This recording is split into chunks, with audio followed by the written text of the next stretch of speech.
Alô pessoal, sejam bem-vindos a mais uma live. Essa live de hoje é a continuação daquela que a gente fez, que eu fiz com o Zebinho, falando sobre harmonia, né? E hoje nós vamos continuar, nós vamos falar sobre improvisação no blues, tá? Antes da gente começar, quero dar os recados aqui. Se você não está ainda no grupo do Telegram, entra lá. Como é que você faz? Vai no link na bio, clica lá e entra no canal do Telegram. Tá bom? Então, vamos nessa.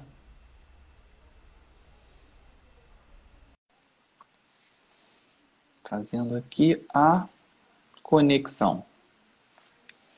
Conectando, foi. Alô, Zebinho. Tudo bem? Tudo bem? Boa noite. Boa noite. Estamos aí de novo. É isso aí. Vamos ver se a gente dá continuidade àquele papo que a gente começou. Exato. A gente iniciou. Exatamente. Naquele momento, você pediu para eu falar sobre a questão da improvisação e a necessidade de saber harmonizar bem, para improvisar bem. E nós abordamos vários assuntos. Nós abordamos a questão da harmonia funcional, da harmonia tradicional. Falamos sobre escalas maiores, menores, diminutas, tons inteiros, modos gregos, pentatônicas, hexatônicas, heptatônicas, octatônicas, eniatônicas. Falamos da necessidade de estudar a música como um todo. Isso é importantíssimo. Ter uma boa leitura, uma boa técnica. Uma boa percepção. Boa percepção, fundamental. É necessário também fazer tudo em todos os tons. Isso. Tudo que você for estudar, você estuda em todos os tons. Seja do ponto de vista melódico, do ponto de vista harmônico. Perfeito. E tem que dominar também a questão dos ritmos, do tempo. Isso é fundamental. Falamos também sobre os ciclos simétricos e falamos sobre a escala Blue. E eu cheguei a falar que a escala Blue seria uma composição formada pela escala pentatônica menor com a escala pentatônica maior acrescida da quinta diminuta. Ou a quarta aumentada. Então, uma escala blues de Dó seria Dó, Ré, Mi bemol, Mi, B quadro, Fá, Fá sustenido, Sol, Lá, Si bemol.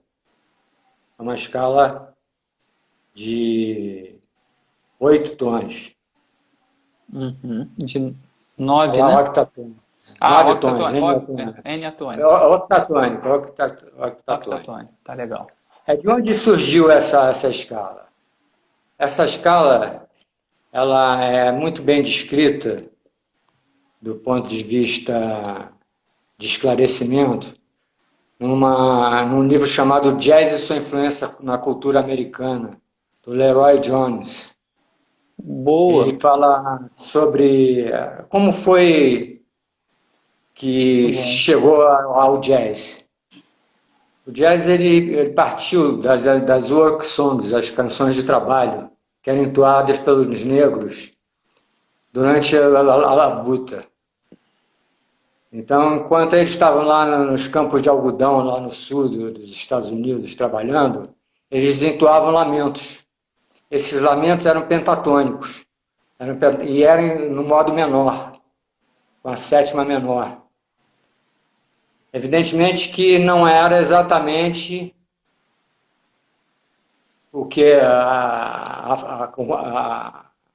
digitação que a gente faz hoje da pentatônica menor, não era exatamente o que soava nesse lamento, porque a gente trabalha com instrumentos temperados. E a música africana ela era embluada.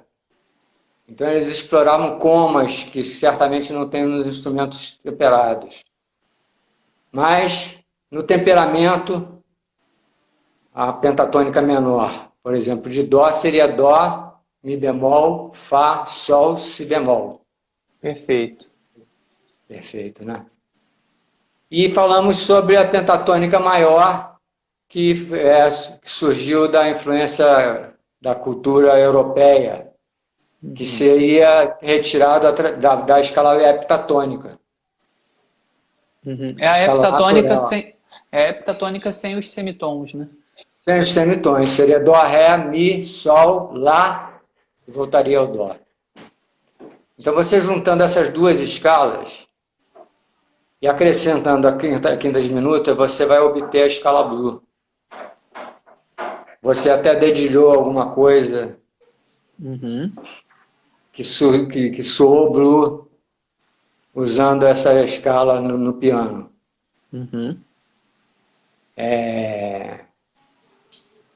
O que é importante no Blue? Importante você aprender, quando você quer improvisar bem, você ter uma boa experiência com os blues. Porque os blues, as harmonias, seguem um determinado padrão e você tem tempo de raciocinar. Porque às vezes, num tema muito complicado, você nem tem tempo de raciocinar, aquilo já tem que vir automaticamente. O blues, você pode prever as frases que você vai fazer, você tem tempo de trabalhar intelectualmente aquilo que você vai curtir na música, na interpretação de um blues.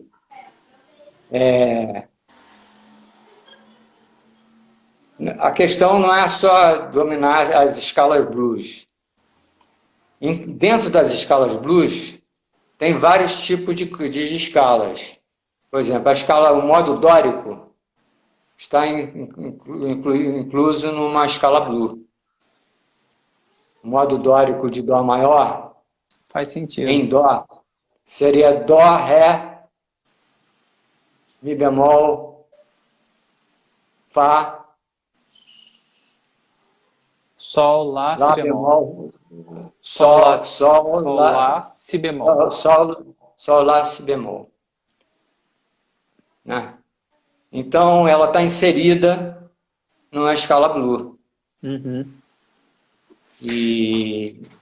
Então, é fundamental você dominar esses modos gregos também, dominar as pentatônicas, maior e menor, tudo em todos os tons. E as diminutas. Você quer fazer soar essas escalas? Eu acho bom. Inclusive, você falando do modo dórico, deixa eu aumentar um pouco aqui para posicionar melhor.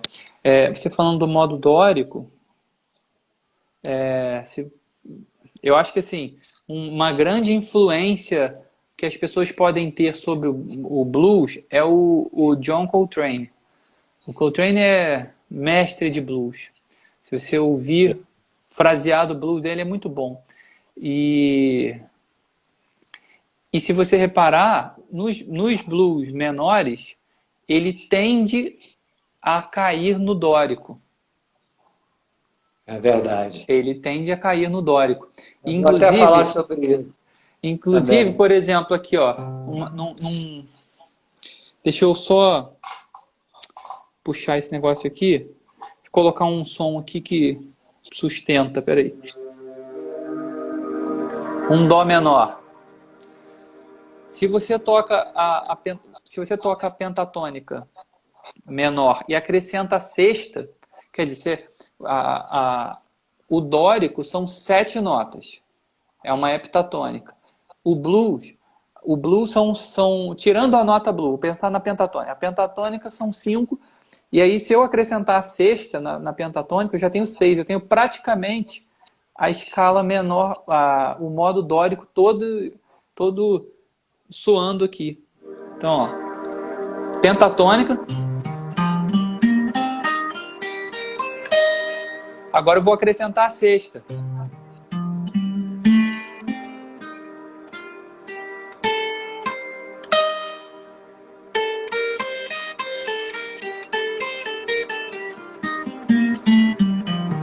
praticamente já é o dórico todo aqui.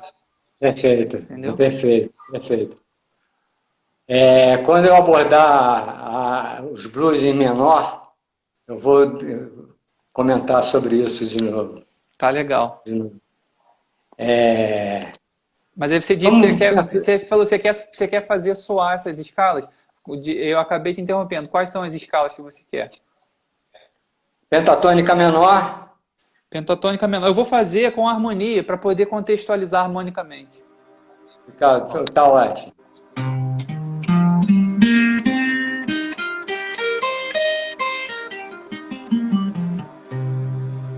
Pentatônica maior.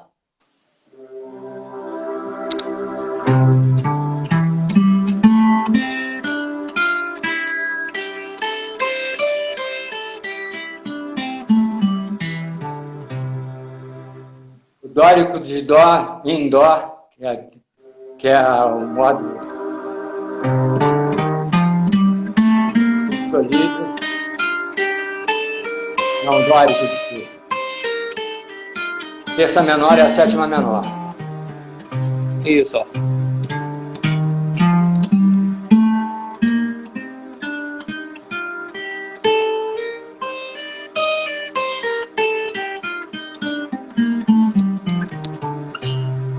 E a escala blue? A escala blue toda? N atônica? Toda. Exato. Essa eu vou colocar, só vou colocar o baixo aqui, só vou colocar o dó. Tá ótimo. Porque ela tem tanta nota que é melhor deixar só... Confunde. Ó.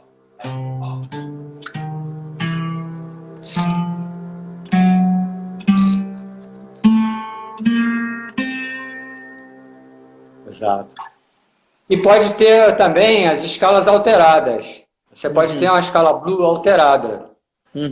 Mas eu não vou me antecipar sobre isso, não. Eu vou falar um pouquinho sobre a harmonia do blue.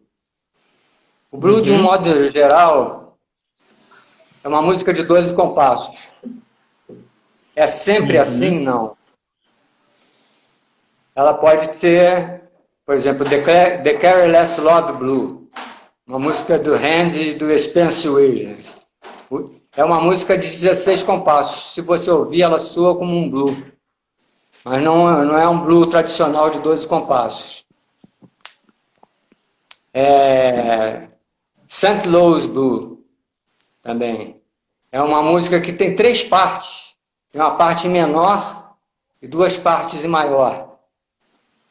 Tem uma parte A, uma parte B e uma parte C. Depois eles ficam improvisando sobre a parte C. Deixa eu só...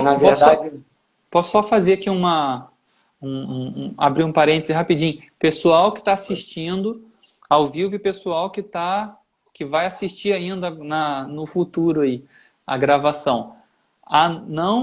Não deixa passar.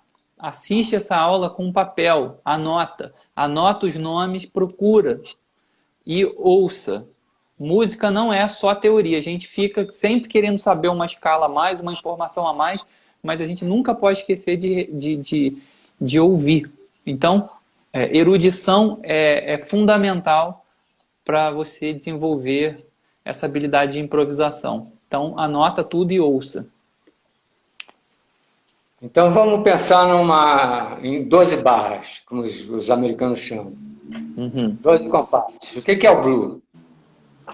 A estrutura harmônica do blue, ela é distribuída da seguinte maneira. O blue tradicional, que surgiu das work songs e dos spirituals. As work songs eram os lamentos individuais. E os spirituals eram os lamentos coletivos que já foram feitos nas igrejas, através dos hinos. Porque o negro ele descobriu que ele poderia se reunir se fosse no domingo na igreja. Então, aqueles lamentos que ele fazia individualmente, ele passou a fazer coletivamente. Então surgiram os espíritos, e daí evoluíram para o blue. O blue ele tem 12 compassos, basicamente. Os 4 primeiros compassos são na tônica. Por exemplo, se ele for em Fá,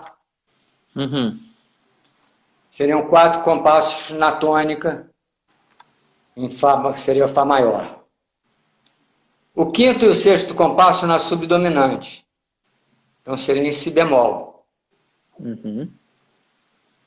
O sétimo e o oitavo volta para a tônica. O nono compasso na dominante. O 10º compasso na subdominante. Aí tem aquela cadência Isso, exatamente. Eu ia falar isso agora. Exatamente.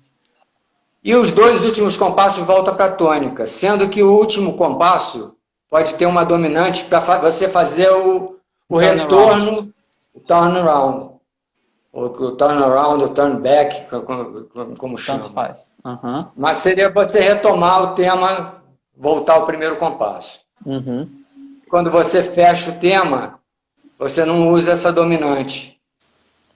Você pode botar sétima menor em todos os tons, todos os acordes. Uhum. Esse é um blues tradicional, é um blues monótono, porque você fica 4 compassos na tônica, 2 na subdominante, volta mais 2 na tônica. O que o pessoal do jazz fez? Resolveu movimentar essa harmonia. Então, por exemplo, o primeiro compasso seria em Fá com sétima. Uhum. O segundo compasso seria Si bemol com sétima, na subdominante. Ele já vai fazendo a cadência subdominante aí. Uhum. Exato.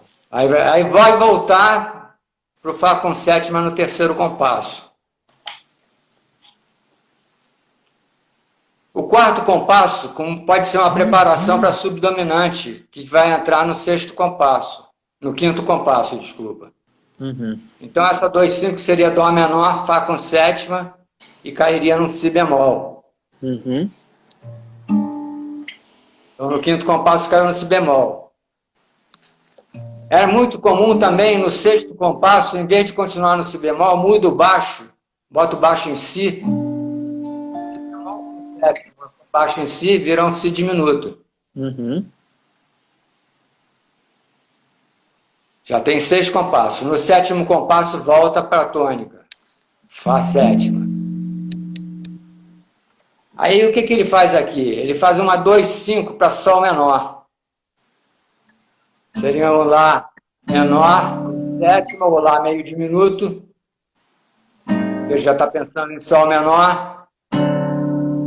Ré sétima. E o Sol menor cai no Sol menor com sétima. No nono compasso. O 10º compasso faz um Dó sétima, faz então uma 2/5 para voltar para o tom. Tom menor, sétima, Dó sétima, Fá 13, ou Fá sétima. Aí vai fazer o turn back. Aí ele pega qual é o relativo de Fá menor, de Fá maior, é Ré menor. Ele pode pegar um Ré menor, fazer uma 2/5 para Dó e volta para o primeiro compasso. Ou pode fazer um homônimo do Ré menor, que é o Ré sétima, nos dois últimos compassos. Fá sétima, Ré sétima, Sol sétima, Dó sétima e volta para o primeiro compasso. Isso com dissonâncias. Faz aí, por favor. Primeiro compasso, Fá 13. Segundo compasso, Si bemol sétima. Voltou no Fá 13. Dó menor, sétima e nona. Fá 13. Aí caiu na subdominante. Si bemol sétima. Si diminuto. Voltou para a tônica, Fá 13. Aí Lá meio diminuto, Ré sétima e nona aumentada. Sol menor sétima. Dó sétima. Fá 13. Vou fazer o turn back bem blue. Ré sétima e nona aumentada. Si, Sol sétima e quinta aumentada.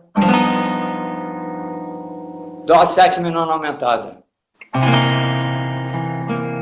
E voltou para o tom, voltou para a tônica. Isso aqui é muito interessante porque que você ainda conduz as tensões aqui embaixo, né? Perfeito. Perfeito, exatamente. Aí, seria interessante mostrar um blue com uma harmonia mais elaborada. E nós escolhemos Now's the Time, uma música do Charlie Parker. Por que eu escolhi Now's the Time? Porque ela tem uma melodia que não é uma melodia complicada, é de fácil entendimento e fácil digitação. Uhum. E a gente pode explorar uma harmonia mais interessante, como essa que a gente mostrou em Fá. Now's the Time era uma... Quem já serviu o exército sabe que ao despertar, na hora do almoço, na hora do jantar, para dormir, tudo tem um toque de trompete. Eles usam muito os toques de trompete, e o trompetista vai pega e toca aquele toque, e o pessoal já sabe quando é hora de reunir, quando é hora do rancho. E Now's the Time é um blues que foi composto durante a Segunda Guerra. Seria um chamado para a guerra, talvez irônico por parte do Charlie Parker, que a guerra, os negros não consideravam a guerra como sendo deles. Uhum. Entende? Era uma coisa do homem branco. Talvez tenha uma ponta de ironia isso daí. Uhum. Dá para executar para o pessoal aí? Você quer que eu dispare aqui a base? Faça com a base? Pode fazer com a base. Tá legal. Vê se tá dando para ouvir legal. Dá para ouvir legal aí? Então tá. Fui.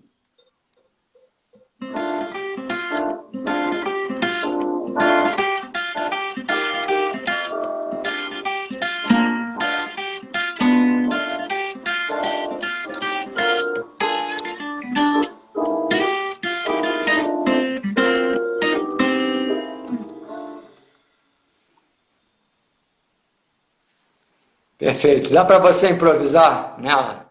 Dá. Vamos nessa. Eu vou fazer o tema de novo. É bom que dá uma relembrada e depois eu sigo no improviso. Perfeito.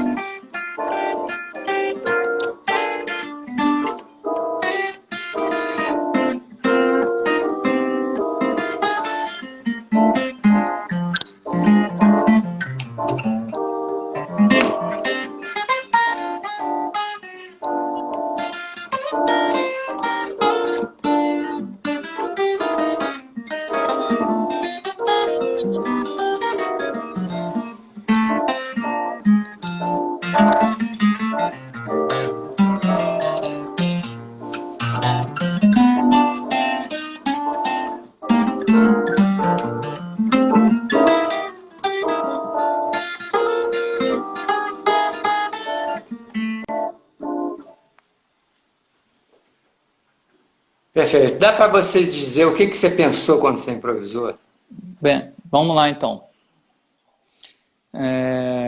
Bom, o blue tem que tomar cuidado com uma coisa, que ele é muito fácil de a harmonia ela é mais intuitiva, vamos dizer assim.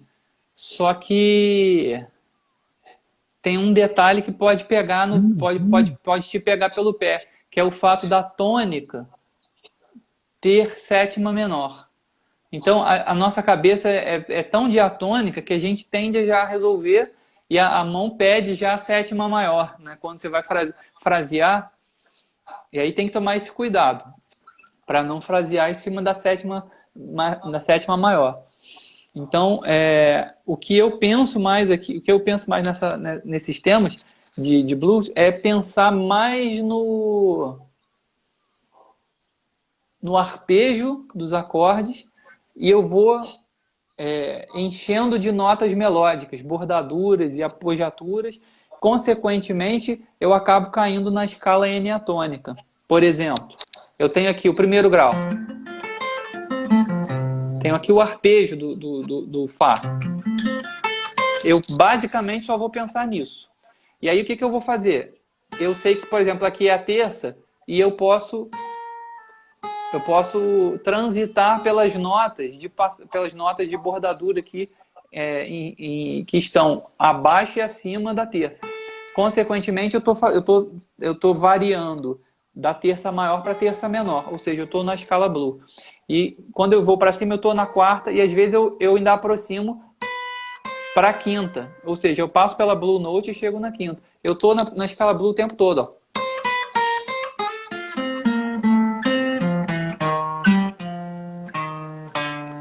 E aí eu vou fazendo isso acorde por acorde. Quando eu vou para o Si bemol, eu vou pensar mais ou menos a mesma coisa.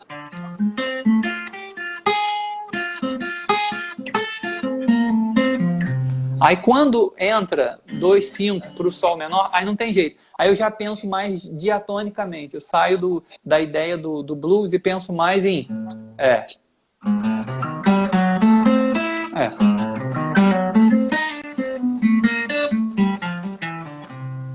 Só que aí quando eu resolver, eu já volto pro blues. Tem que tomar cuidado para não cair no... Senão você cai na sétima maior e aí descaracteriza o seu fraseado. Mas basicamente o que eu penso é isso. Nessa parte inicial que faz primeiro grau, quarto grau, volta para o primeiro grau e prepara para o quarto grau. E quarto grau diminuto e volta para o primeiro, até aqui, eu estou pensando basicamente nos arpejos e fraseando em cima deles. E aí eu acabo caindo na Blue. Depois que vem para essa parte, eu já penso mais diatonicamente mesmo. Escala diatônica. E o turnaround, eu vou tentar puxar o máximo pro blues. O máximo pro blues que eu puder. E aí, geralmente, eu vou dar preferência pros trítonos. Por exemplo, aqui, quando você faz...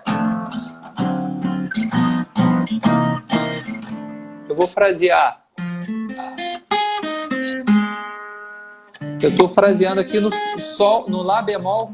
Lá bemol, depois no Sol bemol. Isso. Porque aí fica o acorde aqui é Ré7. Eu vou tocar ele aqui. Espera aí. Ré7, nona menor. Agora eu vou frasear aqui em Lá bemol.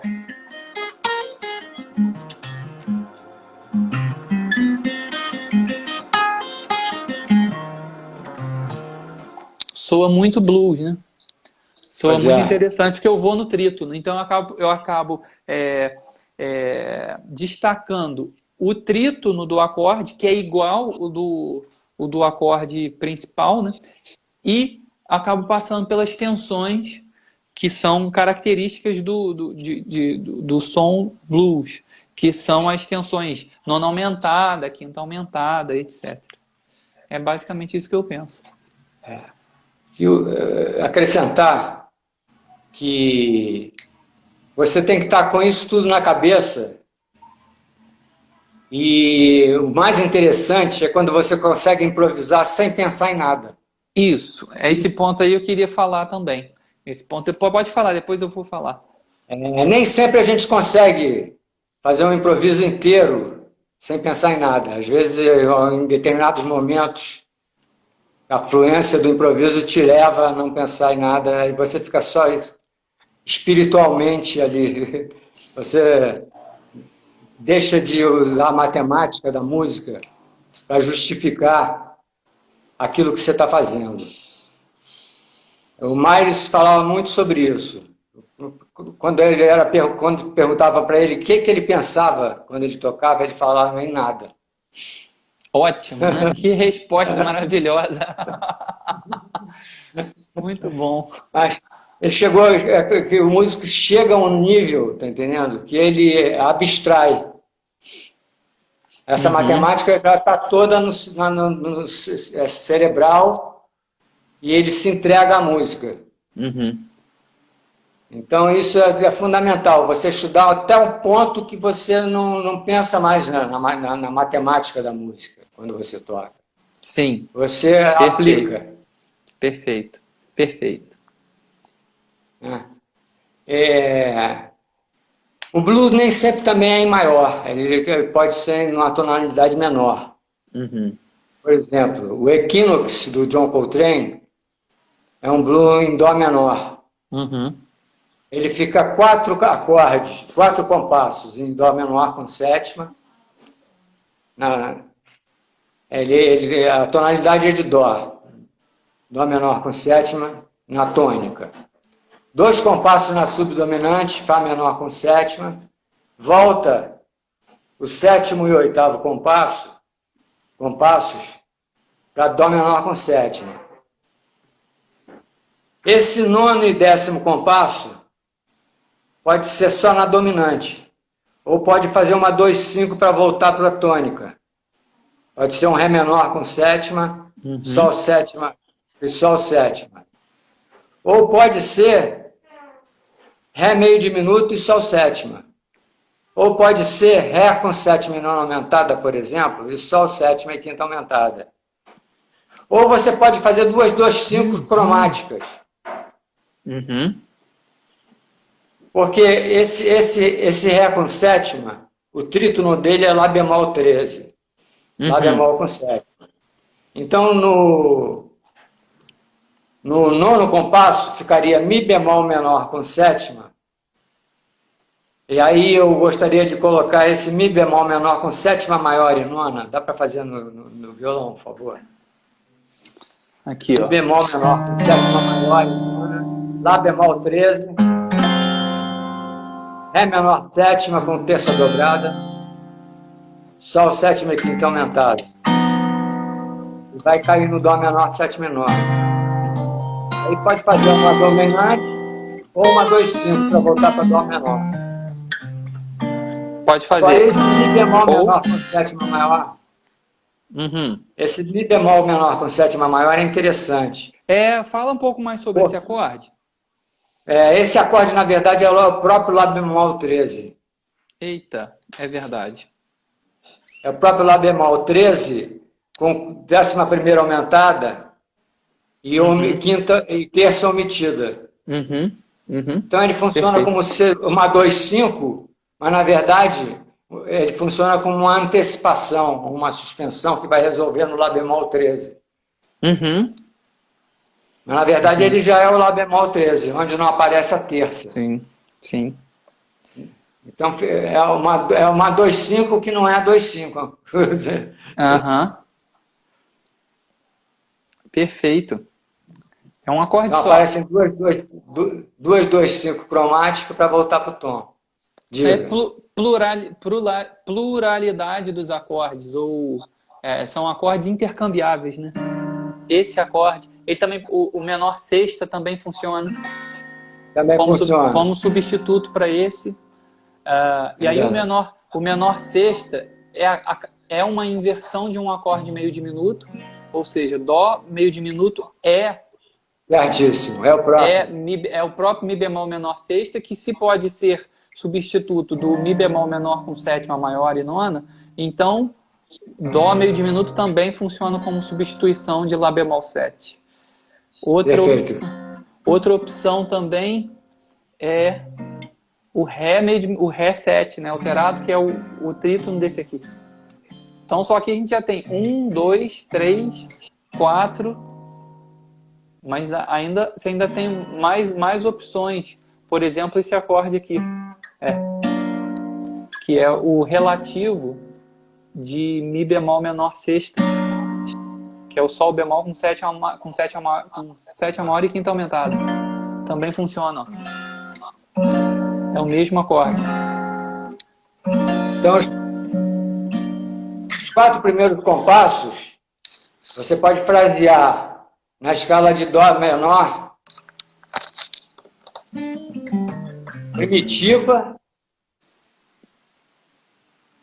ou pode também usar o dórico de Dó. O Coltrane fazia uma mistura, né? fazia uma mistura na hora da tônica. O Coltrane também fazia o seguinte, na hora da tônica do Dó menor 7, 9, ele pensava em Sol menor sétima. Aham, também funciona. Você pensar na quinta, porque aí você vai só nas tensões. Você vai só nas tensões. Você pega vai surgir a nona do acorde. A 11ª, exatamente. Eu penso, tá aqui em Dó menor, e eu penso em Sol menor. Você está em Dó menor, mas está fazendo na armadura de Si bemol. É.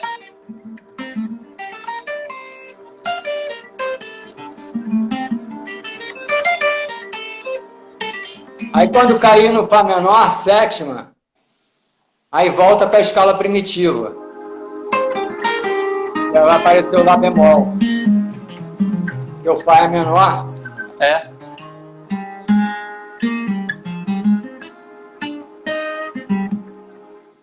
Perfeito. Perfeito? Aí volta para a tônica, voltou para a armadura de Mi bemol. Uhum. Tá certo? Uhum. Agora, observar o seguinte, quando você usa o dórico ali naqueles 4 primeiros compassos, a sexta é maior, conforme você destacou anteriormente. A sexta é maior. Agora, você tem que ter cuidado, porque essa sexta maior é a terça maior da subdominante. Então, quando você cair na subdominante, você não pode persistir no dórico. Você vai ter que voltar à escala menor primitiva, porque o Lá é bemol. Perfeito. Lá bemol. Eu acho, inclusive, que essa é a grande pegadinha do blues. É essa troca de subdominante para dominante, de subdominante para tônica por causa dessas notas. Da terça de um que num acorde soa como sexta, mas que você não pode manter quando trocar o acorde, porque senão você descaracteriza o modo. Perfeitamente.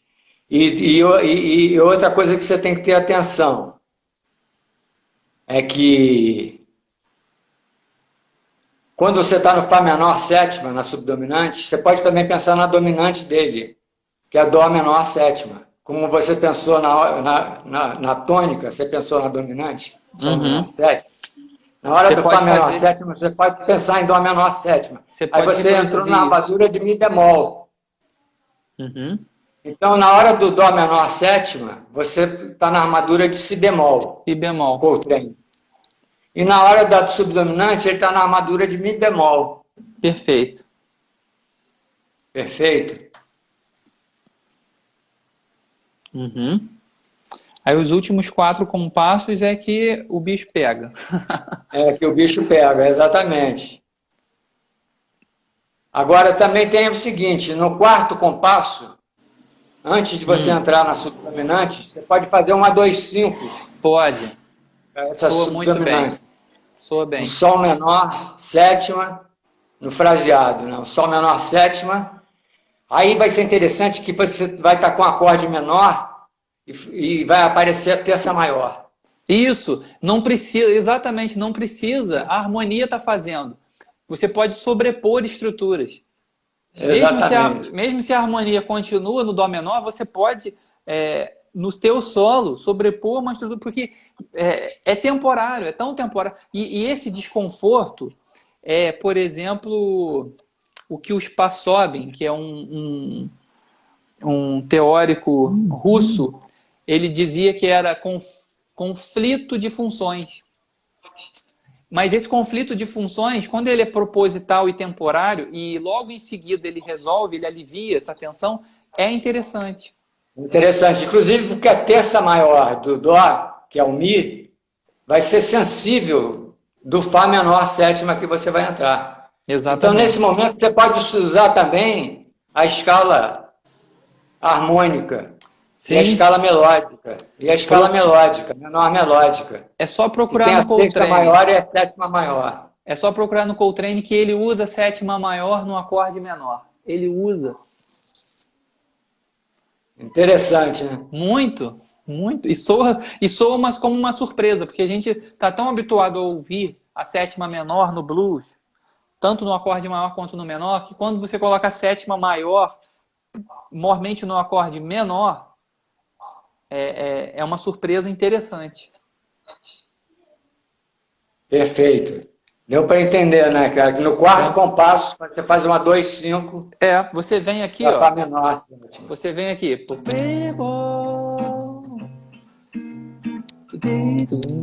Agora. Exatamente nesse ponto aqui você faz uma dominante, ou pode fazer uma 2/5 também.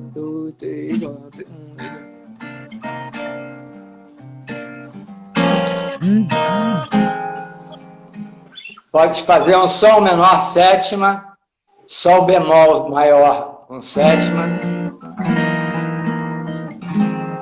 substituindo no trítono. Exatamente. Caiu no Fá menor. Soa assim.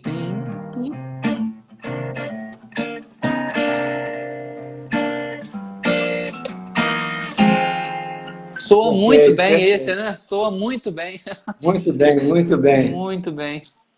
Então você tem uma gama aí de escalas e de arpejos que vão ser muito interessantes para você improvisar. Mas o improviso não é só isso também, não. Você tem que ter conhecimento das estruturas melódicas. Né? Às vezes você, analisando a melodia, você repara que tem fragmentos que se repetem, desenhos melódicos que se repetem. Você aproveitar isso no seu improviso. Outra coisa que você tem que aproveitar no seu improviso é toda música, toda melodia, ela tem pontos que são os pontos mais importantes dela. Geralmente são sobre tempos fortes. Geralmente são sobre tempos fortes. Mas nem sempre. Às vezes tem deslocamento de tempo. Tá. Essas notas que são as mais importantes da melodia, se você tocá-las na sequência, vai te sugerir aquela melodia. Às vezes o cara está improvisando. Ele toca essa nota no momento certo, te remete para dentro da melodia. Isso. Olha só, posso fazer um comentário? Por exemplo, quando a gente está improvisando, a gente está tentando mostrar para quem está ouvindo o teu... É como se você estivesse mostrando a tua casa para alguém. Interpretação. É como se alguém entrasse na sua casa e você estivesse mostrando.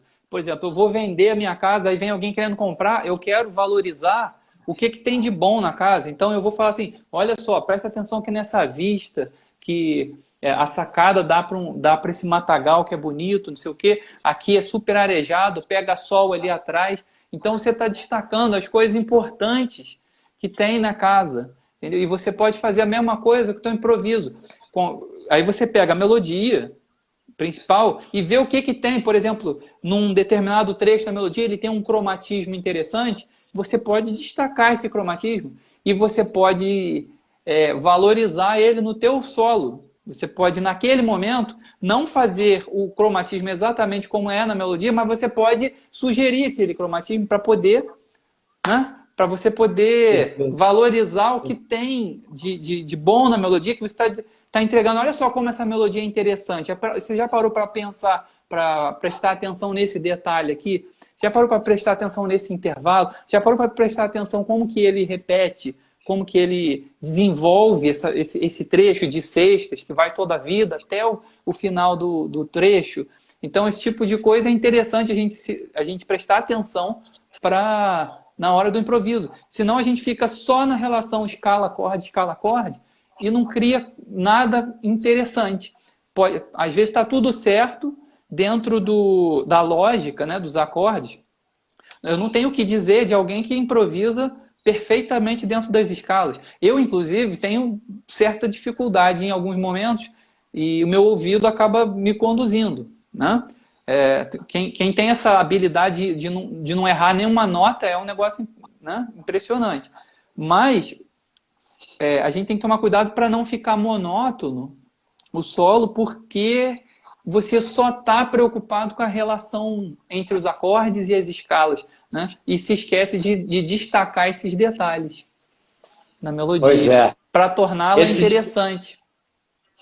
Esses pontos da melodia, que são os pontos principais, a sequência deles se chama substrato melódico. Uhum. Perfeito. Você tem que dominar isso daí. Uhum. O improviso, bem elaborado, ele te induz à melodia.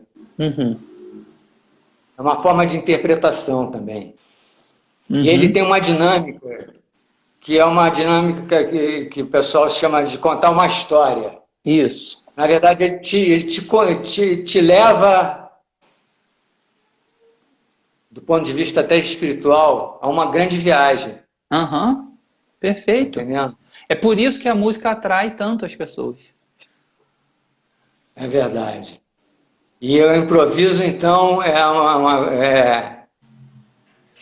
um momento ímpar da execução musical. Uhum. Gostaria de falar também sobre essa passagem do quarto compasso para o quinto compasso. Muitos músicos usam a escala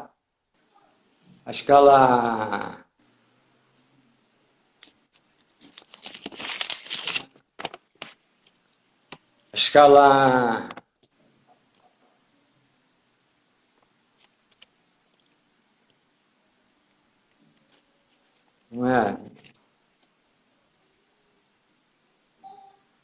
diminuta. Escala diminuta. Peraí. Nessa passagem do quarto grau, a escala diminuta. Do primeiro para o quarto ali? Do quarto compasso para o quinto? Do quarto para o quinto. Quarto para o quinto grau. Eu estou aqui. Vai fazer. Está fazendo Dó menor.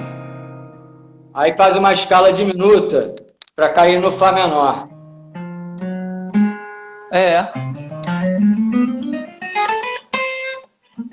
Soa muito bem, mas tem um grande perigo.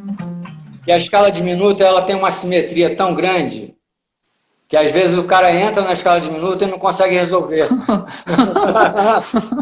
É um labirinto, né? Você entra, não tem fim.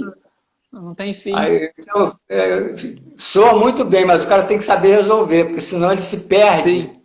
Sim. Acabou a música. Isso. Eu acho que a forma mais interessante que eu encontrei de resolver essa escala é não pensar, e sim sentir. Sentir. É verdade. Sentir. A melhor solução. Então, pega a base aí do Equinox e dá uma improvisada. Deixa eu colocar aqui. Acho que eu já separei aqui. Deixa eu ver onde ela tá. Pronto, achei. Vamos lá. Equinox. Vou fazer o tema, então, e já caio no improviso. Pode ser? Pode ser. Então foi.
Muito bom. Uhum. Bom. Os seus alunos também devem dar um desconto, porque a gente ia contratar um baixista e um baterista aqui de Nova York, mas teve que contentar com 2 funcionários da Yamaha. Muito bom. No mais, é o seguinte: isso tudo que a gente falou tem que ser aplicado. Aí, os seus alunos, eu sei que eles recebem um material interessante que você elabora, porque cada situação dessas tem desdobramento, tanto do ponto de vista harmônico como do ponto de vista melódico. Melódico. Perfeito. Então, você que vai ficar encarregado de depois destrinchar as dúvidas deles e colocar isso no papel. E agradecer a você e os seus alunos a oportunidade de a gente poder conversar essas coisas. Bom, eu que agradeço, né? Isso aqui que a gente está fazendo, essas lives, essa sequência de lives, eu acho que as pessoas que estão assistindo, elas têm que assistir isso aqui várias vezes, anotar com calma, assista como aula. Isso aqui é aula. Que é aula. Isso aqui, se você pegar esse conteúdo aqui e destrinchar, você já aprendeu, já avançou. Então, eu que te agradeço assim, profundamente por você disponibilizar o seu tempo para a gente bater esse papo, para você compartilhar essas informações, o seu pensamento, porque assim, eu sempre falo isso com todo mundo, falo com a Marcela, então Marcela, a gente conversa. Marcela daqui a pouco vai se formar em música, de tanto que eu converso com ela. Eu falo com ela de você em relação... Porque você tem esse pensamento matemático e você consegue ver a coisa sob um outro prisma. E isso é muito bom para a gente que não tem esse pensamento matemático que você tem.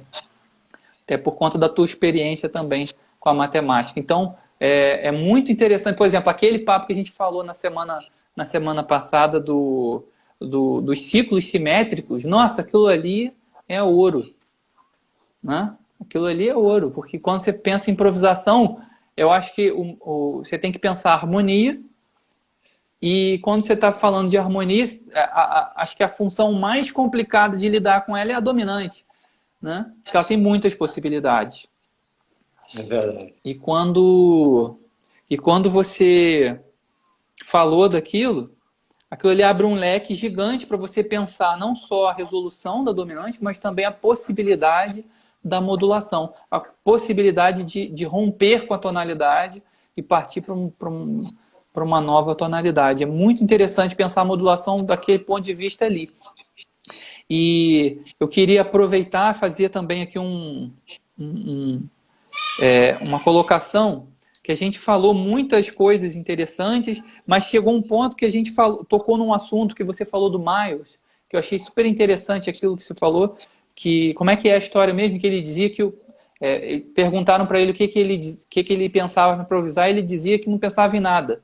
Não pensava em nada. Não pensava em nada, que o momento mais interessante é quando você não pensa em nada. E aí... Você abstrai. Exato. Agora, uma coisa que... Deixa eu fazer uma colocação e você depois me diz o que você acha que isso que eu estou falando é um pouco de experiência própria e pesquisa pessoal, até fora da música, não só nas questões musicais. Questões de neurociência e tal, que eu ando pesquisando também. Para tentar entender como funciona essa máquina que é o nosso cérebro, porque ela é que é responsável por fazer os gênios, né? Por criar os gênios e por criar todas as referências fantásticas de arte que a gente tem no mundo. Então, uma das coisas que eu tenho pensado é o seguinte, que a gente, no nosso cérebro, a gente tem duas áreas.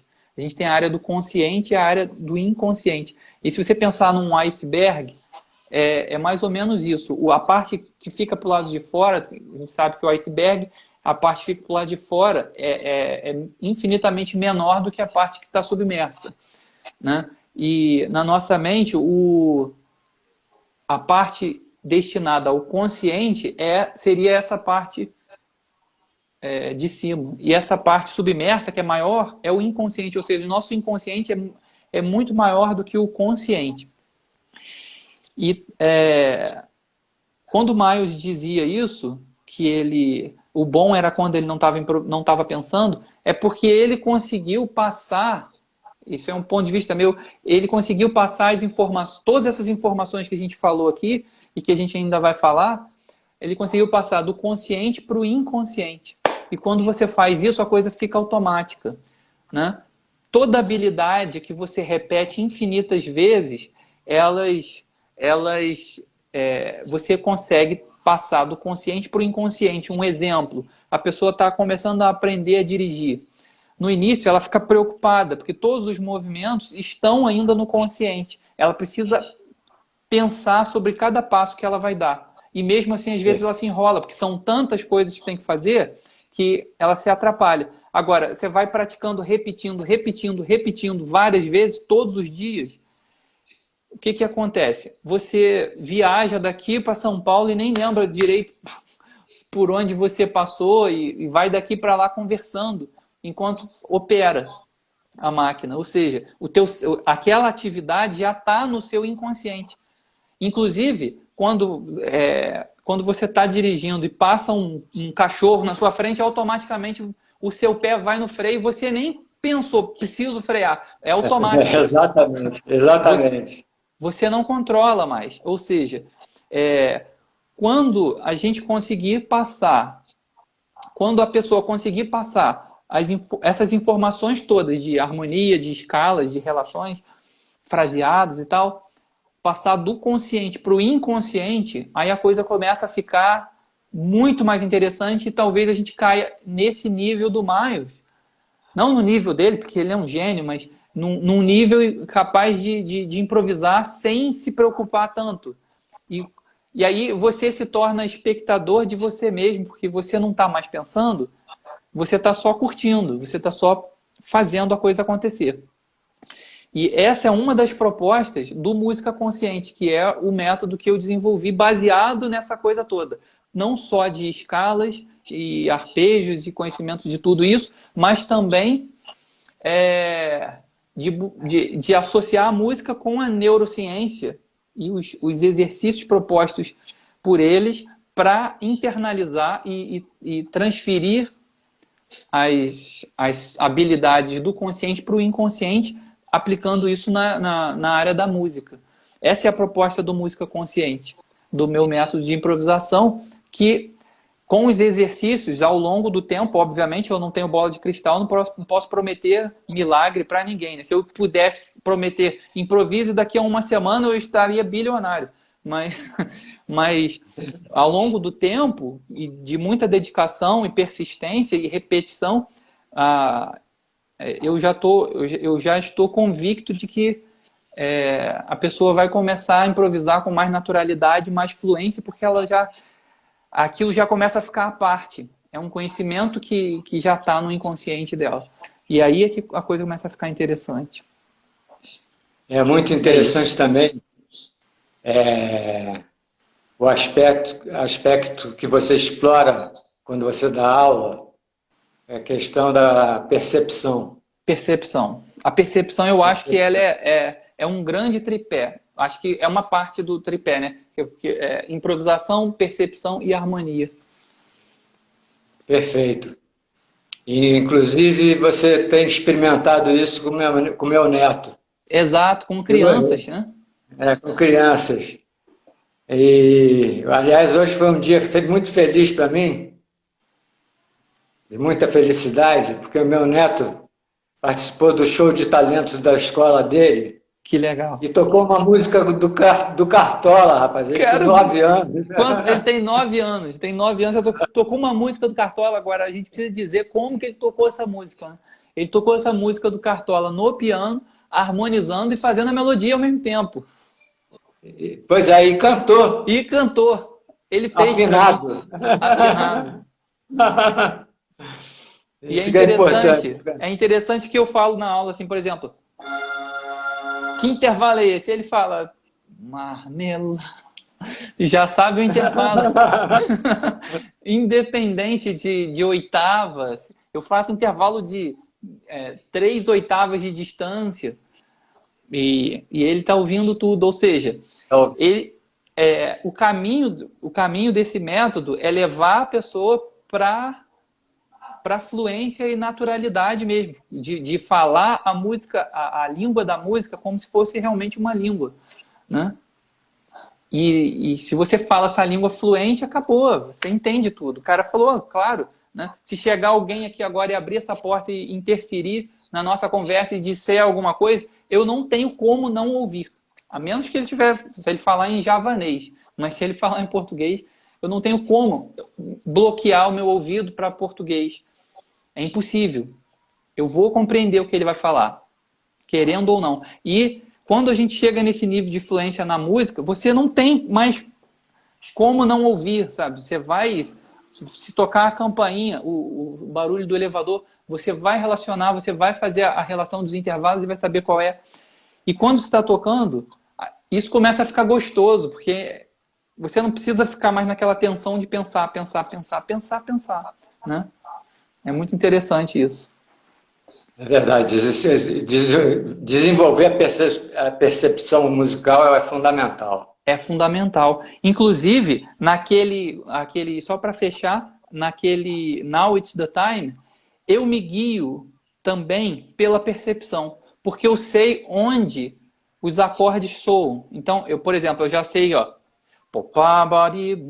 aqui eu já posso, ó, terça maior,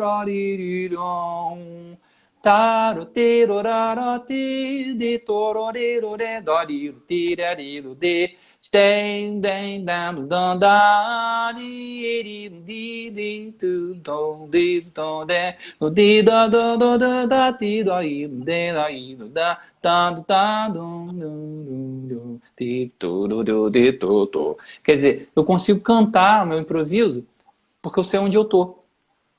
Porque as notas elas me ferem, elas, né? E isso eu acho que esse método é fundamental, é interessante demais por causa disso. Porque cada intervalo ele tem um sabor. E se você consegue compreender isso, aí a coisa fica muito mais... Você tem espaço, você tem tempo para pensar. Porque enquanto você está... Você pensa, na verdade, só nos detalhes. Você fala, pô, se eu jogar aquela estrutura por cima daquele acorde, vai ficar interessante. Mas o resto, você não pensa o tempo inteiro, nota por nota. Você pensa num detalhe, né? É verdade. É como o jogador de futebol, né? Ele pensa num lance, mas ele não pensa passo por passo, né? O resto é intuitivo, ele vai. Só que chega um determinado momento... olha só que interessante. Tem um fotógrafo francês que se chama, acho que ele já morreu, se chama Cartier-Bresson. O Cartier-Bresson, ele dizia o seguinte, ele dizia que existe um ponto que ele chamava de, como é que ele chamava?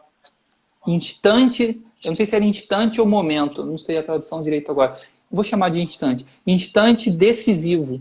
Ou seja, ele posicionava a câmera, por exemplo, na frente de um prédio que ele ia fotografar, mas não estava pronto ainda. Ele agora ia procurar esse instante decisivo. E aí, por exemplo, passava um pássaro na frente do... Vamos supor, passava um pássaro e aí ele captava. Porque aí tinha, talvez, o reflexo do pássaro no vidro do prédio. Então tinha um detalhe. Ou seja, estava tudo já intuitivo. Ele já sabia tudo que tinha que fazer, mas ele estava procurando um detalhe. Agora, você só procura esse detalhe quando você tem esse espaço, né? Você tem essa folga. Né? E aí essa folga, eu acho que você consegue pelo ouvido. Você consegue treinando a percepção. E aí você está improvisando ali. De repente surge uma oportunidade de fazer um lance interessante, como por exemplo aquele do Reset, eu fiz o arpejo do Lá bemol. E aí você projeta e faz aquela jogada, né? E faz o gol. Acabou. Mas não fica martelando o tempo todo, senão você fica engessado, né? Eu lembro que quando eu terminei o curso de harmonia, eu estava assim, engessado. Eu falei, não pode nada. Não pode quinta paralela, não pode oitava paralela, não pode fazer nada. Né? Mas, na verdade, a gente tem que entender que pode tudo. Exatamente. É isso. A verdade pode tudo. Muito bom. Muito bom.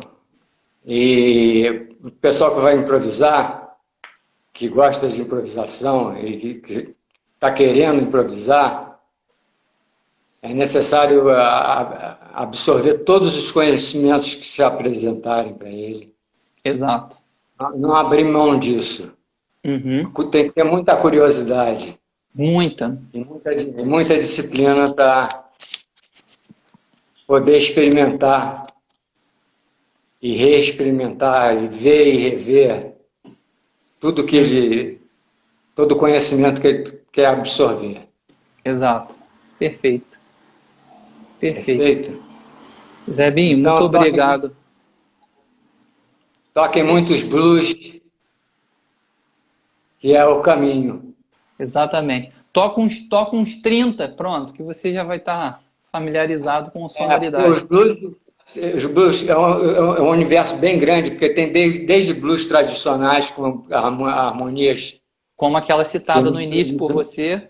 Exato. Como harmonias complexas. Uhum. O blues ele não parou aqui, inclusive, no Now's the Time. Uhum. Ele foi evoluindo até surgir o blues progressivo, uhum. Com harmonias complexas. Uma vez eu te mostrei um que é When Will the Blues Live, do Ornette Coleman, que tem uma harmonia interessantíssima, tá entendendo? Completamente diferente de todas as harmonias de blues que a gente teve contato. Então, curtam bastante, aproveitem o grande professor que é o Tiago e explorem bastante a capacidade dele transmitir os ensinamentos para vocês e toquem muitos blues. Exato. Muito obrigado, boa noite. Boa noite, Zebinho. Muito obrigado a todo mundo que está assistindo aí e até a próxima. Até a próxima. Um abraço. Até mais. Um abração.